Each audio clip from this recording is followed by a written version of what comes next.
സത്യം പറഞ്ഞ നിങ്ങളുടെ ബന്ധുക്കാരാന്ന് പറയാൻ എനിക്ക് നാണക്കല സത്യം പറഞ്ഞ. എന്റെ ഓമനക്കുട്ട, ഞാനൊരു കാര്യം പറയട്ടെ.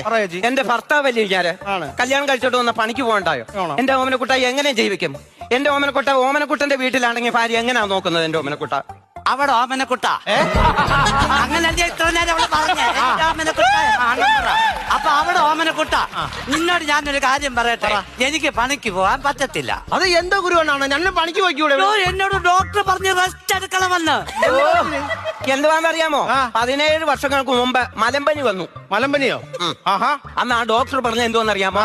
റെസ്റ്റ് എടുക്കണമെന്ന്. അതിന് റെസ്റ്റ് എടുത്തോണ്ടിരിക്കുക 17 വർഷമായിട്ട്. ഇത് വേറെ ഏതെങ്കിലും ഡോക്ടറെ പോയി കണ്ടിട്ട് ഇറങ്ങി പണിക്ക് പോകാൻ നോക്കണ്ട. എടാ, ഈ ഡോക്ടർ പറയണ്ടേ? അത് ഞാൻ റെസ്റ്റ് എടുക്കണ്ട മതിയെന്ന് പറയണ്ടേ? അതെന്തോന്ന് ചോദിക്കട്ടെ, ആ ഡോക്ടർ ഇല്ലയോ എന്റെ ഓമനക്കുട്ട മരിച്ചുപോയി. അതെന്റെ കുഴപ്പമാണോ? അപ്പൊ വേറെ ഡോക്ടറും പോയി കാണ്. അതെനിക്ക് വിശ്വാസം പോരാ. വ്യാജ ഡോക്ടറുള്ള കാലവാ.